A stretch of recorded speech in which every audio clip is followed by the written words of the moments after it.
As someone who works in VR and has been a PlayStation fan since childhood, it's safe to say that I'm really excited for the PlayStation VR2.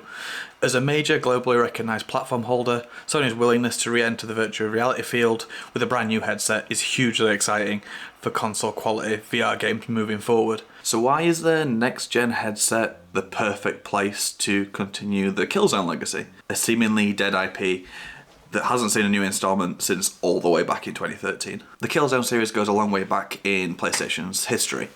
Narratively, it sees you thrown into the midst of an intergalactic war between two factions, the ISA and the Helghast.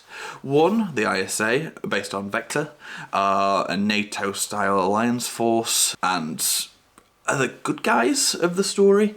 On the other hand, you have space Nazis, which are the Helghast, with designs and characteristics inspired by the Wehrmacht and Soviet-era totalitarianism. Developed by Guerrilla Games, the Sony first-party studio, Killzone started its life all the way back on the PlayStation 2 in 2004.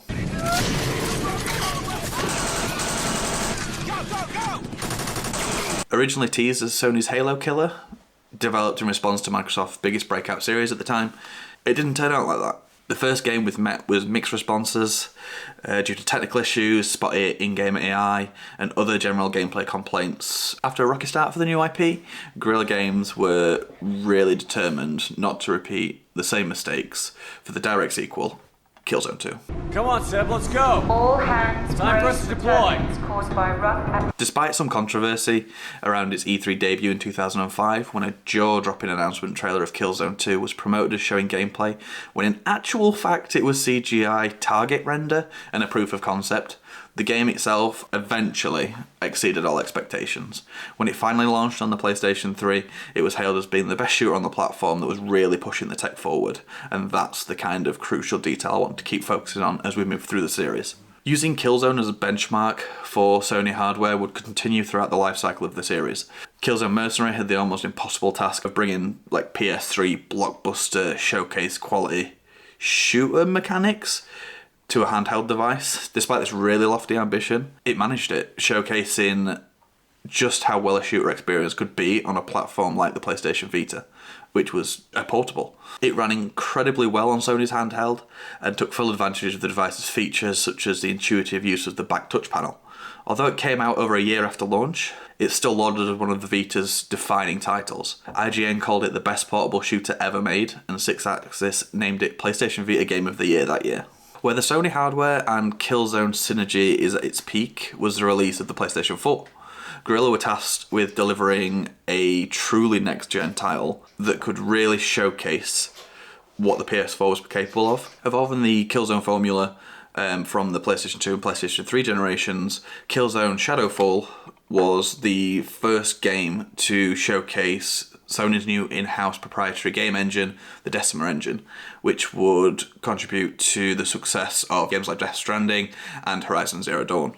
Sony even made sure that this game was bundled with consoles to make sure that this game was one of the first you'd be playing on their next-gen hardware. For me, Killzone Shadowfall is a masterclass in how you modernise a series for next-gen hardware, with level designs much more open-ended, with controls feeling a lot less heavy and more fluid, and not to mention the honestly breathtaking visuals that still stand up today. It meaningfully evolved the core gameplay of the previous entries in the series. It brought the conflict between the ISA and the Helghast from a big intergalactic unknowing scale right down into the nitty-gritty, mainly based inside one city. This change from the macro to the micro made the campaign and conflict feel all the more intimate and more personal as a result, and I think the game and the story really benefited from that. Although I loved it, and it is still one of my favourite games ever, critically it received a mixed reception. Many people indicated that the launch of this game was in a crowded console launch period. There was just too many shooters, and it failed to stand out as a result.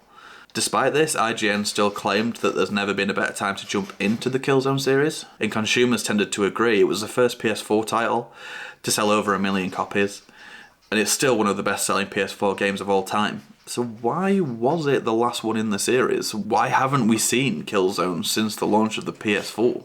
There's really one simple answer. In 2011, Guerrilla began working on Horizon Zero Dawn just after the release of Killzone 3.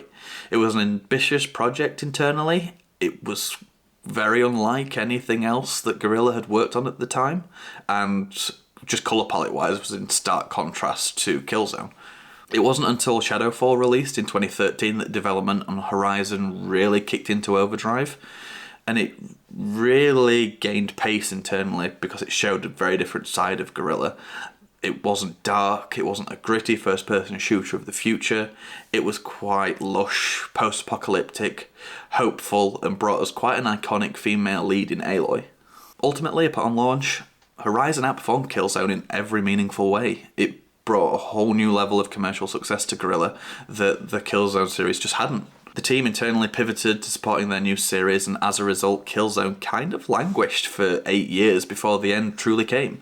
The official website for the Killzone series was shuttered in about 2021, followed by the closing of multiplayer servers in 2022 for Shadowfall and Mercenary, the last 2 games in the series. With Guerrilla seemingly done with the Killzone franchise, why is now the right time to bring it back? Why is VR the right playground for the future of the Hellgast? Although there has been rumours for a number of years that Killzone VR has at one time, and whether it still is I have no idea, been in the works, there has never once been an official statement on the project, but there is reason to be a little bit hopeful, I think. After their success with The Persistence, Liverpool-based Firesprite Studios were acquired by Sony in late 2021, bringing another VR specialist under the PlayStation Studios umbrella. Not that we knew it at the time, but Firesprite would later announce that they were working with Guerrilla to bring the Horizon series onto PlayStation VR2 as a launch title in the form of Horizon Call of the Mountain. So even if Guerrilla have no grand plans to do VR themselves or to resurrect an IP they're effectively done with, that's not to say Killzone is off the table or won't be shared with another team within the PlayStation Studios family, just like Horizon. Just as Sony Shadowfall was the PS4's technical showcase and premier packing title, Horizon Call of the Mountain looks to be now on the same trajectory for PlayStation VR2, again using a Guerrilla game to prove the tech. So surely that means we don't need another Killzone to fill that void and showcase the PSVR2 hardware at its best if we're already getting Horizon for that purpose. Right?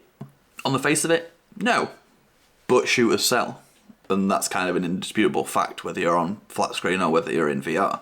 It might be a sad fact, but they do.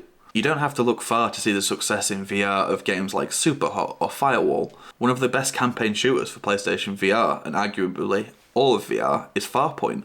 There's a reason. When it comes to VR first design, a lot of design pillars go into making VR feel the way it should. Player empowerment and impactful weapon wielding are 2 of the strongest influences on this VR first feel. And there's something shooters do really well as a result because they're designed that way. But as prevalent as shooters are in the VR space and in the flat screen space, we don't have a standout prestige level FPS, not one with a solid multiplayer and a solid campaign. And Killzone is one of those rare titles that delivered both and did well in equal measure. As investment and dev cycles become larger and as we look forward to the promise of next-gen VR, gamers are looking for parity with flat screen. Since its time is seemingly up in the flat screen world, Killzone has a chance to reinvent itself as the benchmark FPS for VR and become an IP synonymous with the PlayStation VR2. Killzone VR could be the killer app that all VR FPS games are measured by. A chance to reinvent itself as a VR-only title with AAA flat-screen pedigree.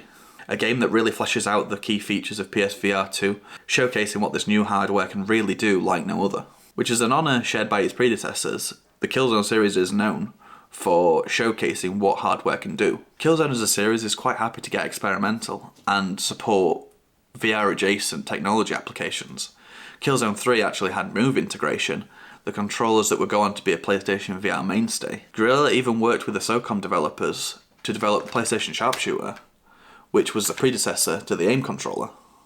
It's so close to being a VR title. So to round it out, I echo the words of Stephen Tierhyde, who was the game director of Killzone Shadowfall, during the launch campaign of that game. Where are we heading? What are we going to do with this? What would constitute a next-gen game?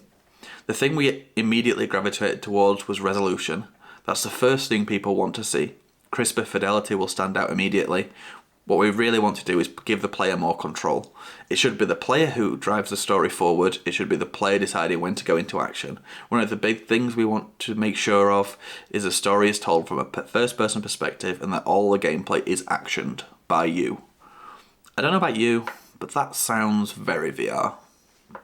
Doesn't it?